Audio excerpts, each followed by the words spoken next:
Oke, baik, ini pertemuan ke-10 ya, apa kuliah ke-10 selain dari apa dari tugas dan lain-lain.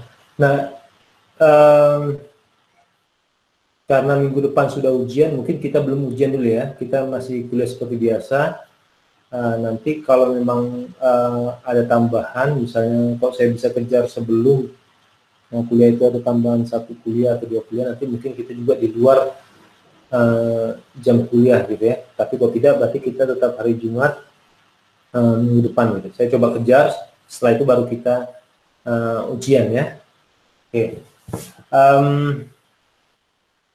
Pada hari ini kita membahas tentang pengukuran level. Kalau sebelumnya kita itu terkait dengan pengukuran listrik, daya, arus, tegangan, resistansi ya. Nah, ini saya akan sedikit bawa kalian itu pada sistem-sistem proses gitu. Proses yang mungkin kalian akan temukan sehari-hari lah.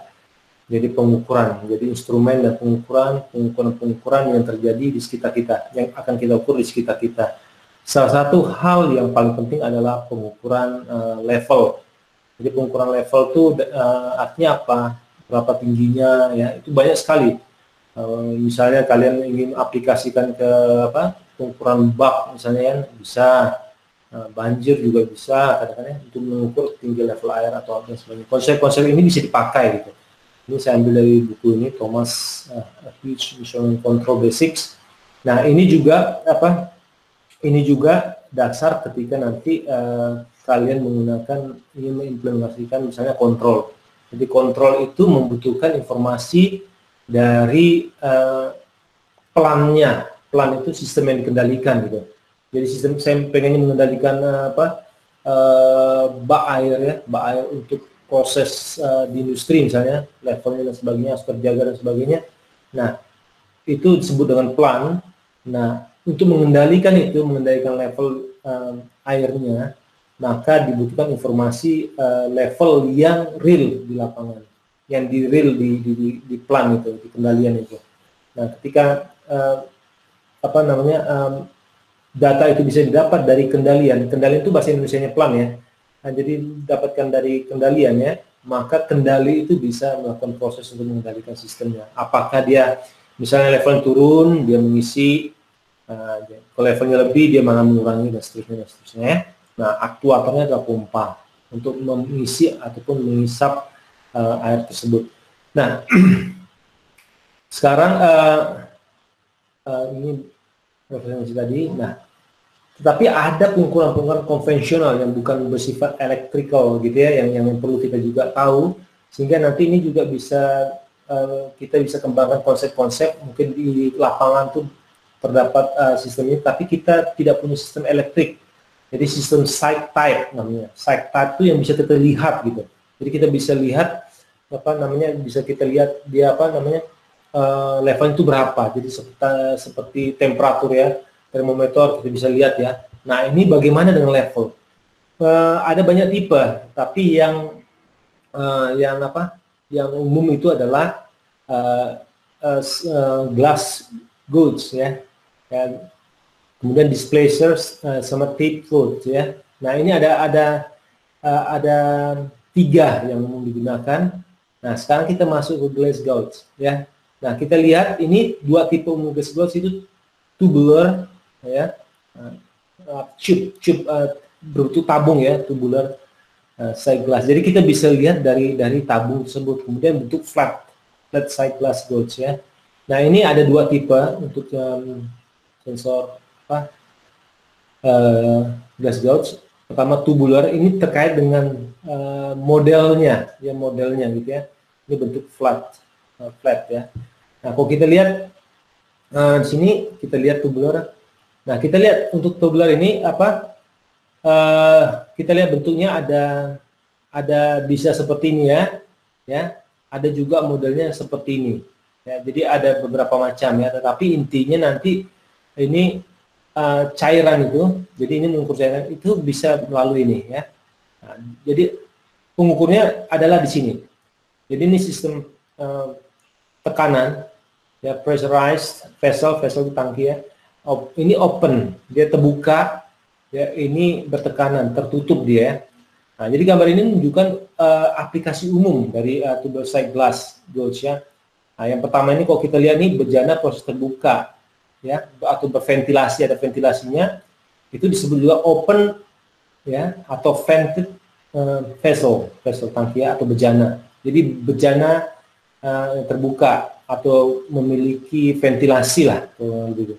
Sama bejana bertekanan atau pressurized vessel gitu ya.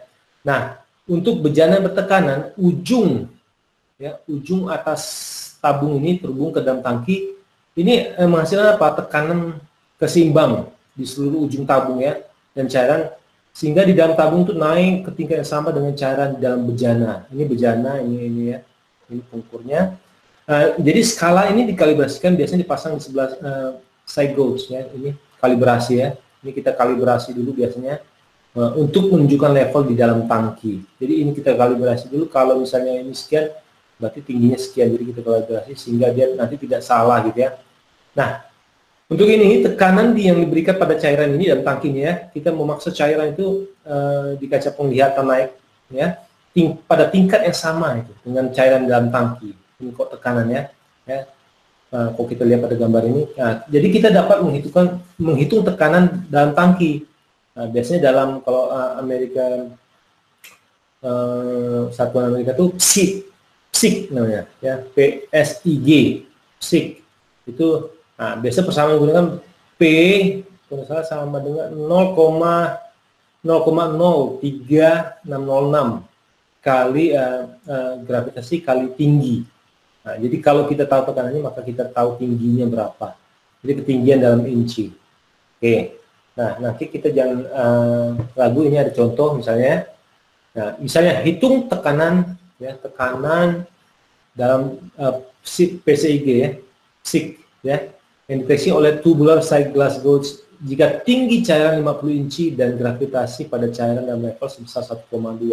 Nah, ini kita pakai ini konstanta tetap ya. SG-nya berapa? SG-nya adalah gravitasinya itu 1,2, 50 inci adalah tingginya.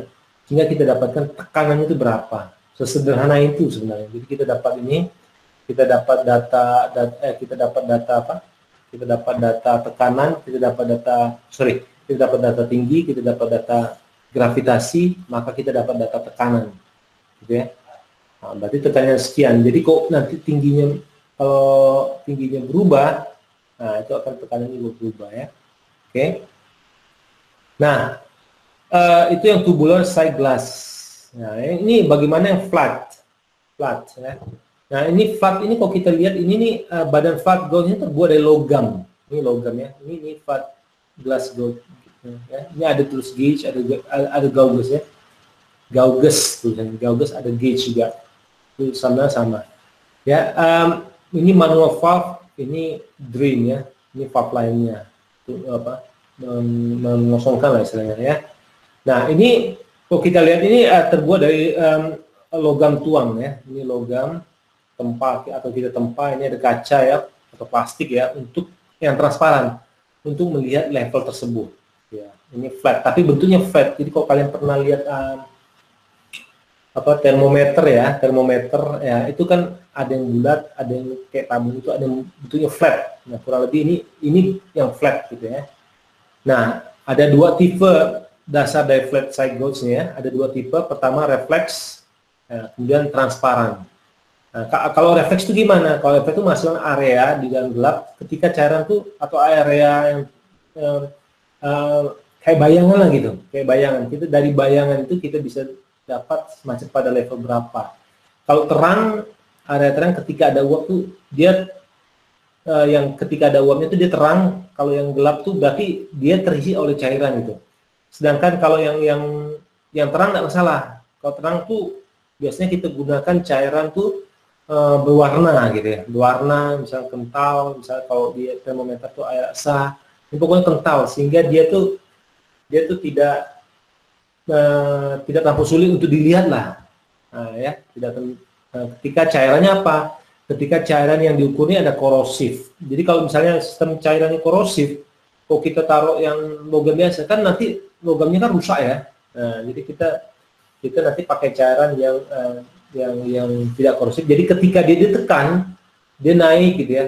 Jadi dia tidak berhubungan dengan ini. Jadi tekanannya aja yang ingat, tekanannya aja yang mendorong ini, mendorong ke atas atau tekanan ke bawah, bukan level, bukan airnya yang terhubung sini. Jadi tekanannya gitu. Kalau ini kayak tadi kan tekanan ini tekanannya mendorong ya. Ini tekanannya mendorong ya. Yang mendorong ini ke atas atau ke bawah. Jadi kalau didorong ke atas, nah, dia naik gitu level berapa. Ini begitu juga ini. Jadi tekanannya mendorong ya.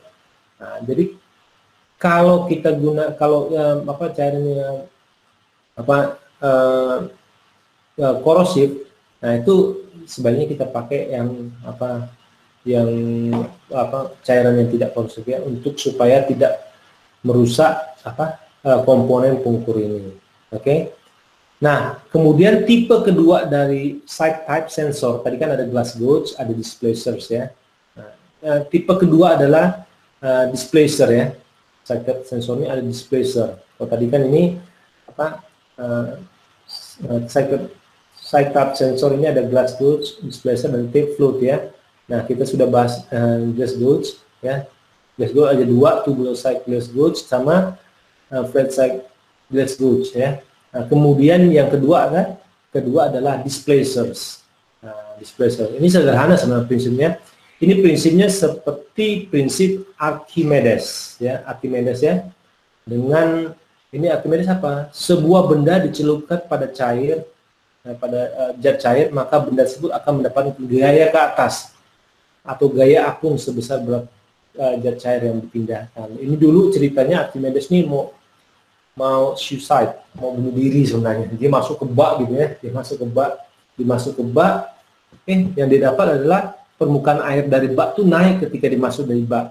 Akhirnya dia muncul ide, ini menemukan satu prinsip atau hukum Archimedes yang kita kenal sampai saat ini ya. Jadi hukum Archimedes, jadi dia memahami nature dari cairan. Jadi ketika diisi, volume yang mengisi itu akan membuat volume air pun menjadi naik sebagai air untuk mengimbanginya gitu ya. Jadi dengan mengukur gaya apung ya yang dihasilkan oleh pemindah ya, gaya apung yang dihasilkan oleh pemindah ini kita dapat menentukan nilai levelnya gitu. Ini displacer, ini steering wheel atau yang tetap gitu ya. Nah, jika luas penampang displacer ini dan densitas cairan adalah konstan ya, maka perubahan satu unit level itu menghasilkan perubahan unit dalam yang dapat diproduksi oleh beratnya oleh displacer ini gitu. Nah, perangkat yang paling sederhana dari tipe displacer ini adalah displacer satu ini ada steering wheel gitu. Jadi displacer ini steering wheel. Nah, digantung pada timbangan pegas. Ini weight scale calibrate. Ini untuk kalibrasi ya.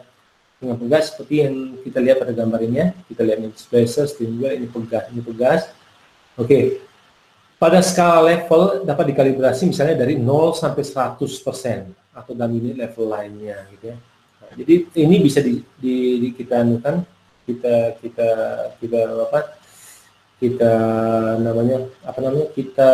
kalibrasi sini. Jadi kalau levelnya 0 berarti posisinya di mana, misalnya pegas di mana, jadi gitu. Nah, itulah titik 0. Nanti ketika dinaik dan sebagainya ini akan menunjukkan skalanya gitu ya, skalanya misalnya dari 0 sampai 100 ya. Kalau 0 misalnya berarti 0 meter, kalau 100 misalnya 5 meter misalnya, ya 100%. Nah, sekarang kita lihat ini gaya buoyancy dari tadi kita lihat B sama dengan WD ya. WD gaya dari si buoyancy itu ini yang dia mengapung gitu, float tapi agak berat. Nah, itu B sama dengan WD ya, rho densitasnya rho, kemudian WD itu berat dari displaced fluid ya, fluid yang berpindah, kemudian volume dari fluid yang berpindah, kemudian ini konstanta gravitasi, kita dapat nanti gayanya berapa ya. Nah, contoh misalnya hitung gaya buoyancy pada sebuah objek memindahkan 2 feet pangkat 3. Jadi kalau Amerika itu suka pakai feet ya. Kalau kita kadang-kadang suka pakai meter pangkat 3 gitu. Sama aja sih, tinggal konversinya. Pada suhu 20 derajat. Jadi suhu 20 derajat. Jadi kita dapatkan kurang lebih ini B sama dengan ini di rumus ini ya, B sama dengan 62,3 lb per feet, dikalikan volume ya, volumenya 20 feet pangkat 3, sama dengan kita dapatkan B sama dengan 1,124,6 lb ya, atau pounds ya. Oke. Nah, sekarang itu konsep dasarnya. Sekarang yang ketiga adalah apa? Tape float. Ya, tape float ini dia bentuk pita dia. Bentuk pita ini float ya, berbentuk pita ini ya. Ini akan naik turun. Ini kan beban ini ketika pelampungnya ini agak berat. Jadi tetap dia bisa ketika ini air turun dia tetap bisa turun nih. Ketika air turun tetap bisa turun nih. Nah, tetapi ketika dia ada pelampung ini dia naik dibantu oleh ini. Nanti ada titik keseimbangan di mana dia berhenti gitu. Nah, ini dihubungkan langsung dengan apa? Dengan pengukuran atau meter lah ya. Nah, ini adalah metode paling sederhana sebenarnya. Nah, pita pelampung atau tape float gauge ya. Nah, ini dihubungkan pada pelampung di satu ujung ke penimbang ya. Ini di sisi lain menjaga pita bahwa tegangan itu konstan, jangan sampai ini tuh kendor gitu. Jadi tetap ini trik lah kurang lebih. Jadi gerakan pelampung ya, gerakan pelampung itu membuat penyimbang ini naik dan turun. Sebagai papan pengukur ini kita bisa membaca langsung. Papan pengukurnya kita kalibrasi untuk menunjukkan level cairan pada tangki ini ya. Nah, sekarang pelampung standar biasanya itu berbentuk silinder biasanya ya, untuk desain yang pasang di atas atau bulat lonjong. Untuk desain yang pasang di samping. Jadi bulat lonjong kalau di samping, ya, silinder kalau di atas, ya. Umumnya seperti itu, gitu ya. Nah, pelampung diameter kecil digunakan pada material kepadatan lebih tinggi. Jadi kok kepadatan material tinggi, maka kita gunakan pelampung yang diameternya kecil. Tapi kalau dia densitasnya rendah, kita gunakan pelampung yang berdiameter lebih besar, kurang lebih, ya. Nah, ini kalian perlu tahu juga nanti di lapangan, misalnya kalian melakukan sesuatu itu, kalian bisa adopsi sistem-sistem ini untuk pengukuran baik secara manual maupun nanti menggunakan elektrik. Jadi elektrik nanti setelah ini saya akan bahas ya. Oke. Oke, nah sekarang tadi kita berbasis site type. Site type artinya bisa dilihat. Sekarang berbasis pressure, berbasis tekanan gitu. Jadi berbasis tekanan, pengukuran level tapi basisnya tekanan gitu ya. Nah, jadi terdapat beberapa tipe instrumen yang menggunakan prinsip dasar tekanan atau pressure. Nah, 3 tipenya adalah apa? Differential pressure, jadi perbedaan tekanan atau DP gitu ya. DP, D kecil P itu perbedaan differential of pressure atau ya. Bubblers itu bubble, ya, udara bubble dalam air. Kemudian diafragma, ya diafragma ya. Oke, kita bahas satu-satu. Pertama pressure type instrumen yang pertama adalah differential pressure. Jadi P sama dengan KH. K itu konstanta proporsional. Jadi nanti kita akan dapatkan konstanta ini berapa. Jadi konstanta ini dari hasil uji ini kita dapatkan berapa. Tekanan sekian itu berkaitan langsung dengan tinggi berapa. Jadi ini ada proporsional biasanya. Proporsional ya. Misalnya setengah. Berarti tekanan 1 berarti hanya bisa dapatkan berapa gitu. Ya, misal tekanannya 2, tekanannya setengah, maka hanya kan setengah ini pindah ke sana, hanya kita dapat 2 kali 2, 4 berarti misalnya. Ini untuk tangki terbuka ya. Nah, ini kita lihat ini menunjukkan pemancar tekanan diferensial gitu ya, atau DP transmitter, differential pressure, ini transmitternya gitu pada tangki terbukanya secara umum seperti inilah.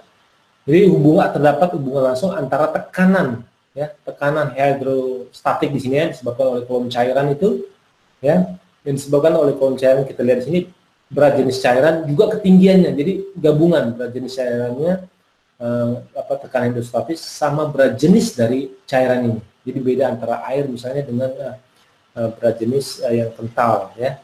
Kalau berat jenis itu kalau salah massa dibagi volume. Jadi kalau misalnya dia masanya lebih besar dan volume 1 liter dibandingkan massa yang lebih kecil dibandingkan 1 liter, masanya lebih besar cairan A. Sedangkan cairan B itu masanya lebih besar, maka dia tentu lebih berat. 1 liternya pasti lebih berat yang berat jenisnya lebih kecil, lebih berat ya dibandingkan material yang atau cairan yang berat jenisnya lebih kecil.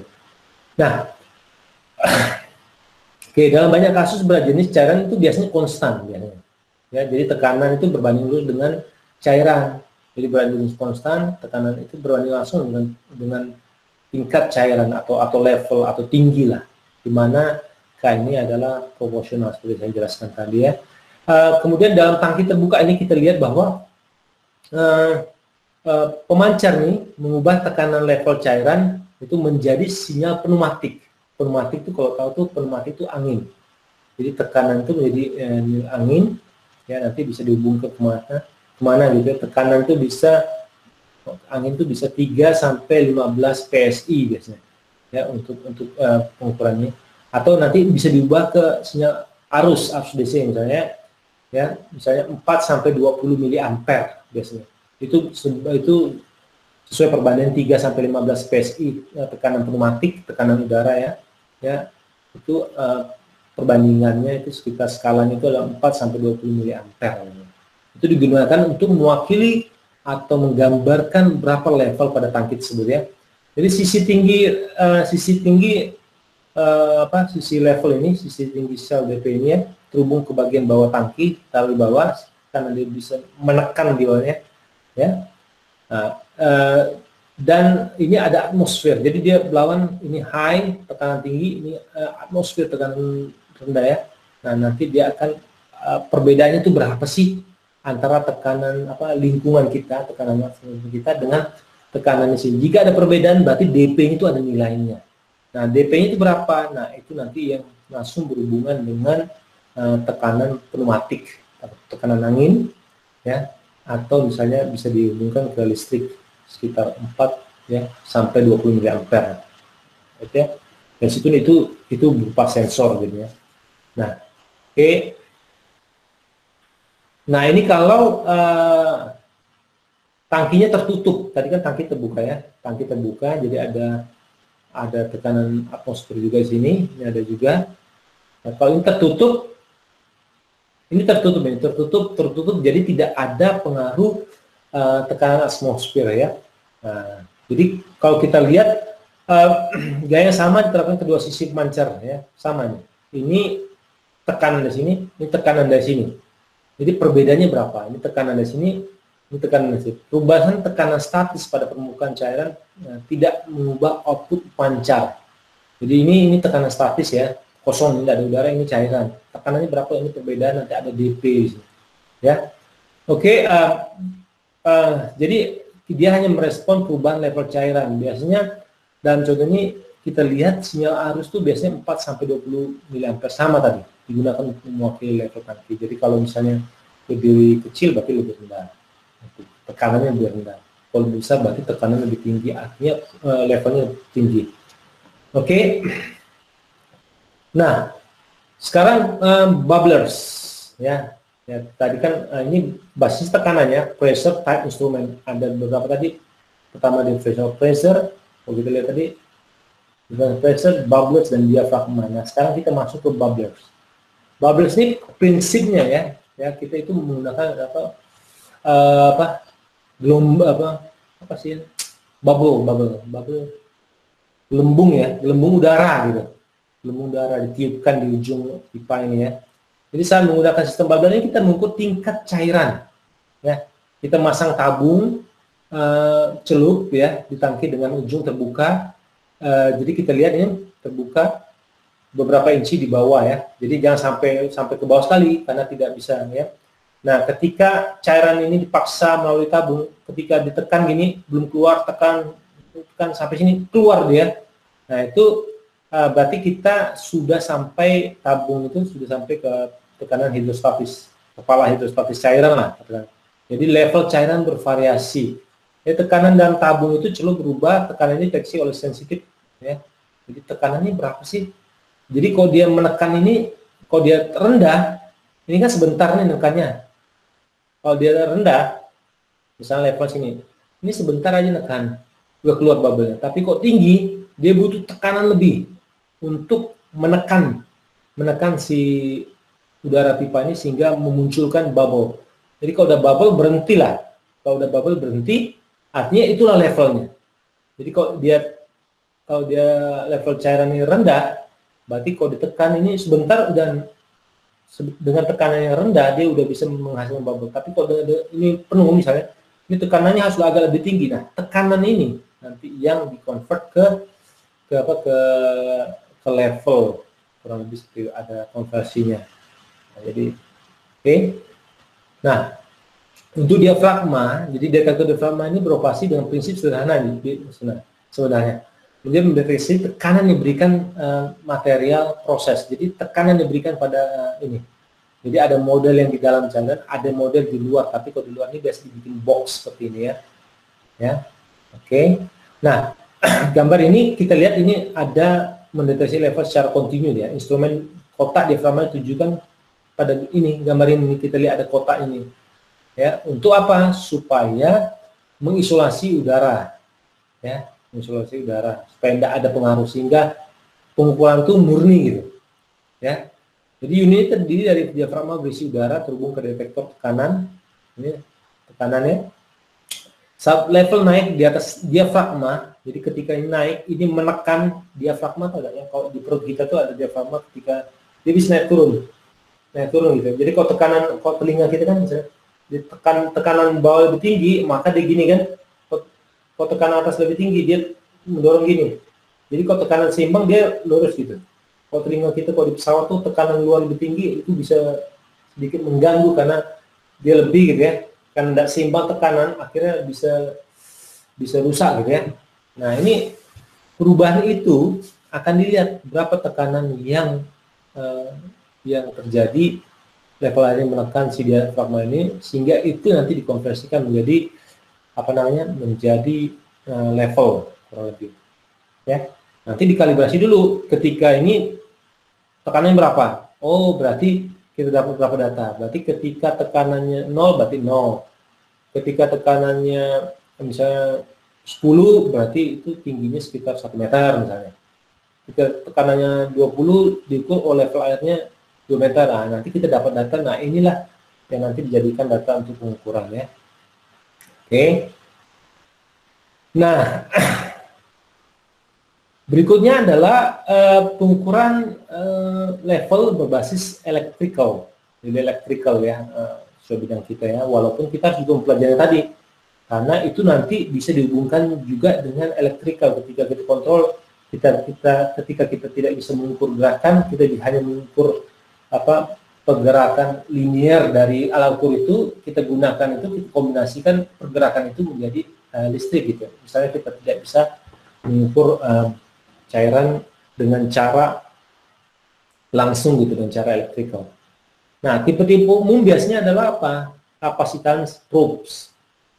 Nah, 3, ada banyak sih. Cuman yang umum digunakan kapasitas probe itu ada, probe itu yang ini, yang apa? Ujung ketika kita mengukur dan sebagainya itu probe namanya. Ya. Resistance tape atau pita resistansi conductivity probes ya. Jadi ada 3. Oke, kita lihat satu-satu. Ini tipe elektrikal ya. Kalau kita lihat pertama adalah kapasitasi probes ya. Nah, jadi kapasitor terdiri dari 2 konduktor ya. Jadi kapasitor kan terdiri dari konduktor yang dipisahkan oleh sebuah isolator. Karena prinsip kapasitan berarti kita pasti pakai konsep kapasitor. Jadi konduktor tersebut disebut plat dan isolator itu disebut dengan dielektrik. Jadi konduktor plat, isolator itu dielektrik ya. Nah, sifat dasar kapasitor apa? Kemampuan untuk menerima dan menyimpan muatan listrik. Jadi konduktor itu plat, isolator itu dielektrik. Sifat dasarnya apa? Menyimpan muatan listrik. Gitu ya. Jadi ketika kapasitor dihubungkan ke baterai misalnya, elektron itu akan mengalir dari terminal negatif baterai ke kapasitor. Jadi dia mengalir ke kapasitor dan elektron pada plat kapasitor itu yang berlawanan akan mengalir ke terminal positif kapasitor sehingga dia menyimpan sampai apa? Sampai tegangan kapasitor itu sama dengan tegangan baterai. Maka stop, dia tidak menyimpan lagi. Udah full lah istilahnya. Kalau kita cas baterai itu kurang lebih gitu. Jadi kayak baterai sebenarnya si kapasitor ini ya. Tapi bukan baterai yang kita lihat ya. Ini lebih kepada komponen. Ya. Kemudian apa? Fase level pada kapasitor ini dianggap sebagai kapasitor, ini kan ada dua. Enggak, ini sebagai konduktor. Nah, jadi ya probe one plate kapasitor, metal wall other plate of kapasitor. Jadi ada dua plat ya. Nah, ini isolatornya kan tidak berhubungan. Nah, ini yang diukur nanti kapasitansi berapa sih gitu ya. Dari konsep dari kapasitansi. Nah, ya, kemudian nanti kan diletakkan apa kapasitansi ya sini C ya. Nah, variasi level menyebabkan perubahan kapasitansi. Jadi misalnya nilai C sekian, berarti kapasitansi berapa, turun berapa, nanti itu dihubungkan dengan nilai variasi tinggi. Nah, tapi harus dikalibrasi, dilihat datanya, diambil, oh kalau misalnya tingginya 1 meter, berarti misalnya C sekian, berarti tinggi 1 meter. Ini sekian, berarti tingginya 2 meter gitu. Nah, kita kalibrasi dulu, ya. Probe ini diisolasi dari bejana membentuk sebuah plat kapasitor, bejana logam membentuk plat lainnya. Oke, ini jangan lupa diisolasi. Kemudian instrumen elektronik itu yang dikalibrasi mendeteksi perubahan kapasitansi. Jadi variasi level itu menyebabkan perubahan nilai kapasitansi yang dapat diukur. Yang kita dapat ukur itu menggunakan rangkaian elektronik. Ya kan bisa. Karena ini kan kalau kalian belajar sebelumnya pernah C itu kan kalau kita bisa dapatkan apa? Reaktansi kapasitif itu adalah nilainya gitu ya. Impedansi juga sih. Nah, itu bisa nanti ketika impedansi berubah, artinya tegangan berubah, perubahan tegangan ini nanti menyebabkan kita bisa kalibrasi, artinya kita dapatkan jika tegangan sekian berarti apa? Berarti levelnya berapa gitu ya. Nah. Oke, nah persamaannya kurang lebih seperti ini. C sama dengan Ka dibagi D ya. K itu konstanta dielektrik ya. Nanti tabelnya tabel 61 saya tunjukkan ya. Kemudian area plate ya. Area plate-nya luas apa? Misalnya kita pakai 1 cm dikali 2 meter misalnya. Nah, itu bisa. Nah, distance jarak antara plate. Nah, dapatlah kapasitansinya. Nah, konstanta dielektriknya ini ya, misalnya udara ya. Udara tak peduli temperatur berapa, konstanta dielektriknya 1. Kalau minyak temperaturnya sekitar 20 derajat Celcius ya, itu konstanta dielektriknya 2 sampai 5. Kalau air ya, kalau kita ingin mengukur level air berarti di sekitar temperatur 25 itu 78,5 ya. Kalau glikol ya, glikol cairan lain itu sekitar pada 25 itu suhu 25 ini 37 dan seterusnya ya. Nah, perubahan karakteristik material antar pelat nih menyebabkan perubahan konstanta dielektrik, gitu ya. Jadi kok materialnya berubah, berarti konstanta dielektrik berubah. Kalau materialnya air beda dengan materialnya minyak, beda dengan udara, beda dengan apa? Dengan minyak gitu ya. Jadi konstanta dielektriknya berubah gitu. Jadi itu perlu diperhatikan juga karena itu masuk ke dalam apa? Masuk ke dalam konstanta, masuk ke dalam ini kita ketika ini. Ketika kita menghitung C-nya atau konstansinya. Nah, itu dengan dasar itu artinya apa? Performance cocok digunakan untuk level material di dalam vessel. Ya, cocok dia. Kenapa? Karena perubahan level proses mengubah konstanta dielektrik. Jadi kalau prosesnya dulu pertama udara, misalnya ini kan udara, tiba-tiba dia nanti cairan, misalnya air atau oli. Nah, itu terjadi perubahan konstanta dielektrik, artinya nilainya berubah gitu ya. Nah, itu membuat apa? Kita tahu bahwa ada perubahan di situ ya, maka levelnya berubah. Jadi ketika suhu material meningkat, suhu air meningkat, atau air sih tidak pengaruh ya, udara sih tidak pengaruh, air sama minyak ini ketika meningkat ini kan 25 ya. Biasanya koefisien suhu itu biasanya konstanta dielektrik itu turun gitu. Jadi ketika suhu meningkat, konstanta dielektriknya turun, jadi koefisien suhu sekitar 0,1% dia per derajat Celcius turun. Misalnya ini ya 20, ketika meningkat 21 derajat, berarti ini sekitar turun, nanti nilainya misalnya kita ambil 5 ya, jadi turun sekitar 5 dikurang 0,1% dari 5 gitu, jadi kurang lebih itu ya. Tapi kita dalam prakteknya kita bisa pasang apa sirkuit untuk membuat itu tidak berpengaruh sebenarnya ya, karena kecil gitu ya. Oke, yang kedua ini adalah apa? Resistansi tape atau pita resistansi ya. Pita resistansi. Nah, instrumen tipe listrik ini yang kita sebut apa? Pita resonansi, pita resistansi atau resistansi tape ini itu bahan resistif dililitkan secara spiral gitu ya di sekitar pita baja. Pita baja seperti kita lihat pada gambarnya. Jadi jenis probe ini pasang biasanya vertikal, dari atas sampai ke bawah itu. Jadi tekanan fluida dalam tangki itu menyebabkan pita resistif terhubung pendek. Jadi kalau kita, ini kan fluida nih, ini terhubung pendek nih. Kalau gini kan enggak, dia ringitunya dari sini sampai sini. Kalau ini kan terhubung pendek nih semua, ya. Nah, sehingga dengan rangkaian elektronik yang tepat kita bisa mengukur level cairannya. Jadi kalau sampai sini berarti yang terhubung pendek mana ini semua. Kalau naik lagi ini terhubung pendek. Nah, ini adalah pita resistansinya, ya, yang cairannya, ini permukaan fluidanya, fluid surface. Nah, ini elektronik circuit. Nah, kita tahu levelnya berapa dari resistansi ini, ya. Tipe ketiga, ya, yang paling banyak juga digunakan itu biasa berbasis konduktivitas atau conductivity probes.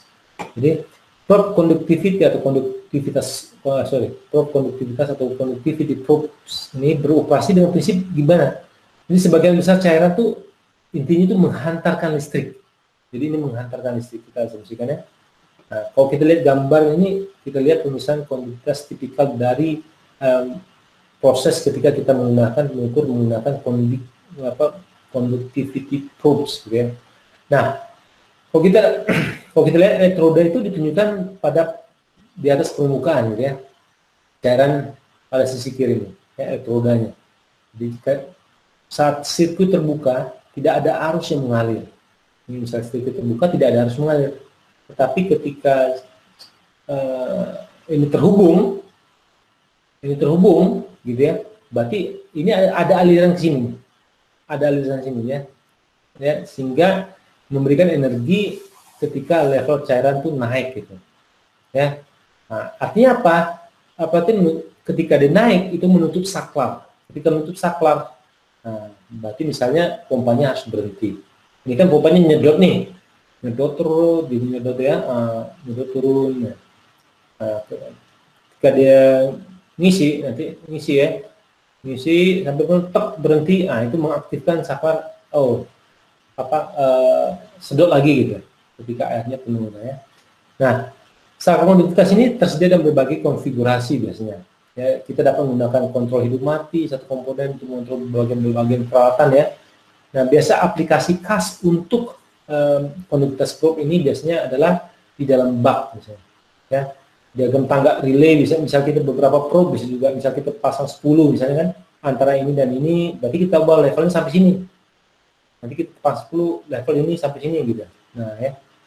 Biasanya gitu. Jadi ada dihubungkan dengan relay elektromekanik gitu. Nah, kita asumsikan misalnya bak kosong misalnya, contoh misalnya bak kosong.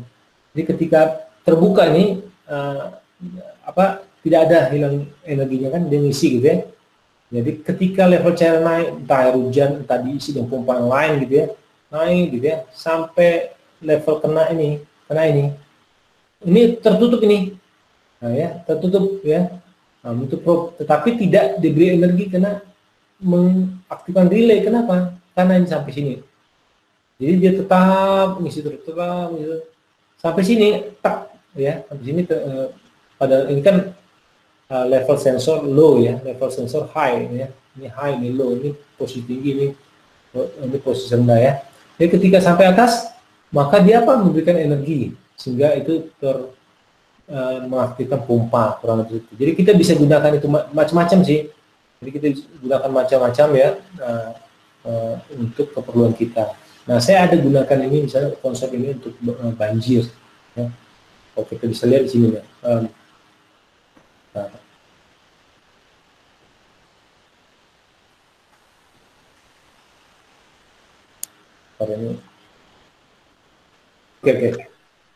Oke. Sudah kelihatan ya, saya putar ya. Nah, ini dulu kita bikin sederhana sih sebenarnya. Sebenarnya waktu itu bagi masyarakat itu di Mempawah, tapi udah lama 2008, mungkin udah enggak aktif lagi kali, karena dia kan butuh pulsa ya. Dulu masih susah lah, nggak ada WA 2008 2009 tuh. Sorry 2011, videonya bikin 2011, tapi sebenarnya 2010-an ya. Itu ini mahasiswa, biasa saya sering melibatkan mahasiswa dalam riset masalah waktu ini ya. Kita lihat ya, suaranya belum ada ya.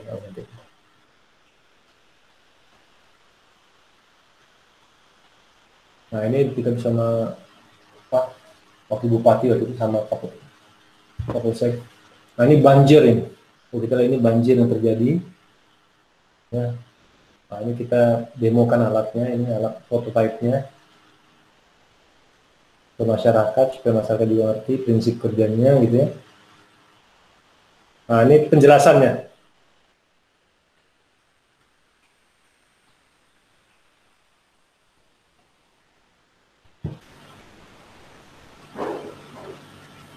Oke,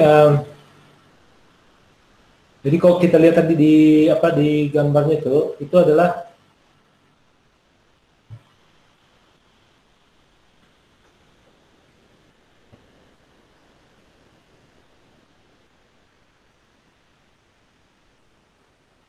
nah inilah yang nanti ditanam di sungainya ya, di sungai atau di mana ya. Inilah sensornya. Jadi waktu sensornya berbasis konduktivitas, malah kami tidak pakai relay, jadi kan mahal ya, jauh lagi posisinya. Nah ini kita malah pakai cuma kabel doang ya, kupas kabel gitu ya. Tapi kita lindungi kabelnya supaya tidak berubah nilainya gitu, kurang lebih seperti itu. Jadi itu, kemudian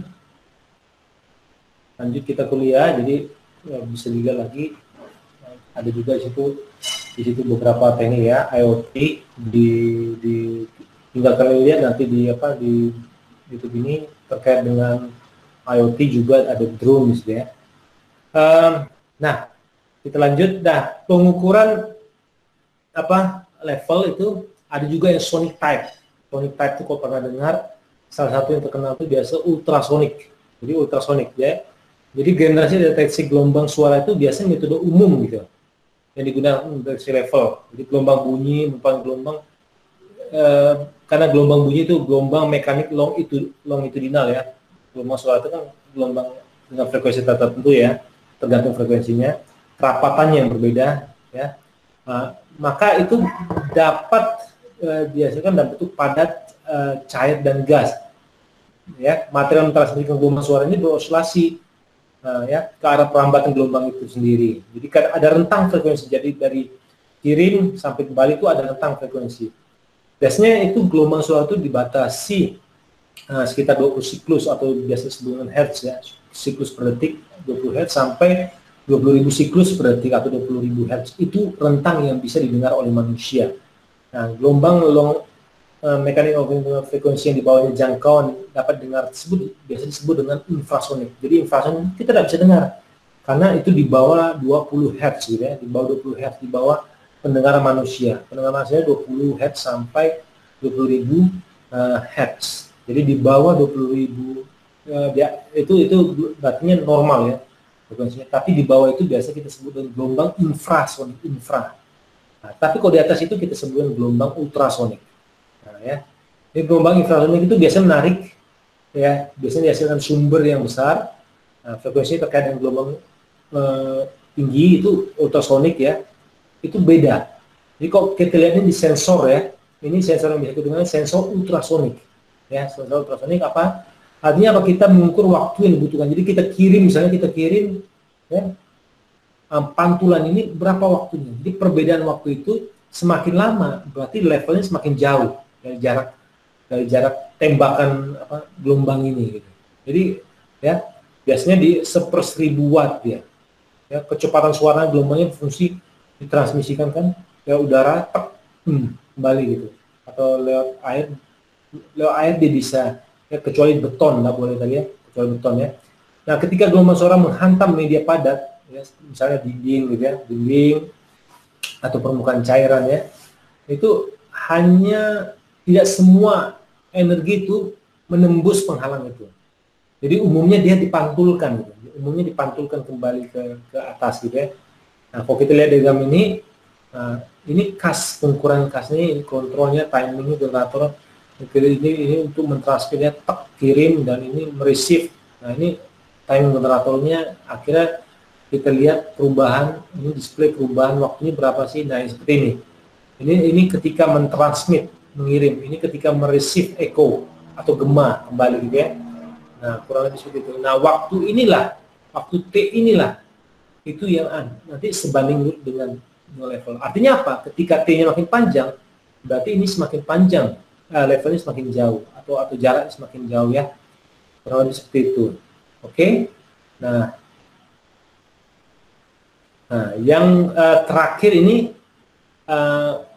terlalu banyak sebenarnya pengukuran level, jadi saya tunjukkan beberapa saja. Konsepnya mirip, cuman tools yang digunakan beda, kurang lebih seperti itulah. Kalian bisa ngetik menggunakan Microsoft Word, baik di Mac atau di Windows atau Office ya, Open Office, macam-macam ya. Instrumennya beda tapi tujuan sama ya, mengukur level. Nah, kalau kita lihat ini dia itu berbasis dengan nukleus ya. Sumbernya adalah sinyal gamma. Nah, ini membuat kita mudah. Kenapa? Karena kita tidak perlu meletakkan sensor itu di dalam. Karena sinyal gamma ini bisa menembus hampir semua, sinyal gamma itu bisa menembus hampir semua. Dinding beton, nah itu bisa ditembus gitu. Jadi dia bisa melihat tembus, ada penerimanya, nanti ketahuan levelnya berapa. Gitu. Atau satu-satu begini bisa juga. Nah, mana yang berbeda ya? Nah, ini itu sistem radiasi ini itu kemampuan melihat lah ya. Kalau kita lihat tangki ya, jadi dapat dipasang di luar itu mengurangi biaya ketika kita ternyata masang di dalamnya susah gitu. Jadi ini mengurangi biaya itu, tapi bahayanya juga ada ya. Makanya harus ada penerimanya sehingga tidak tembus ke sini. Kalau kena manusia bahaya sekali nih, ya, bisa lumpuh atau apa gitu ya. Oke. Walaupun dalam film Hulk ya, kena sinyal gamma malah jadi Hulk gitu ya, nggak tahu juga. Tapi pada prinsipnya ini bahaya lah sinyalnya ya, sinyal gamma ya, inframerah dan gamma itu yang paling tertinggi. Karena kerapatan itu makin tinggi, nilai kerapatan tinggi sehingga dia bisa menembus pori-pori gitu, menembus pori-pori yang paling kecil gitu, ya. Pori-pori manusia sih bisa tembus dengan sinyal, misalnya kalau inframerah sinar X misalnya, itu aja udah bahaya gitu ya. Oke, nah. Kalau kita lihat di gambar yang A ini menggunakan sumber sinar gamma tingkat rendah, tunggal dia, satu sisi bejana, proses dideteksi di sini di sisi lain tangki. Jadi dapat mengukur level lebih akurat dengan menempatkan sumber gamma pada ketinggian berbeda, gitu ya. Nah ya, kalau gambar B ini ketinggiannya berbeda gitu, di material di dalam tangki itu memiliki karakteristik transmisibilitas yang berbeda dengan udara. Jadi kalau cairan ini pasti beda ya dengan udara, sehingga kita dapat mengukur ketika ini sama beda. Berarti disinilah level material atau cairan yang kita ukur. Oke, jadi kurang lebih itu bahasan kita pada hari ini. Mungkin ada pertanyaan.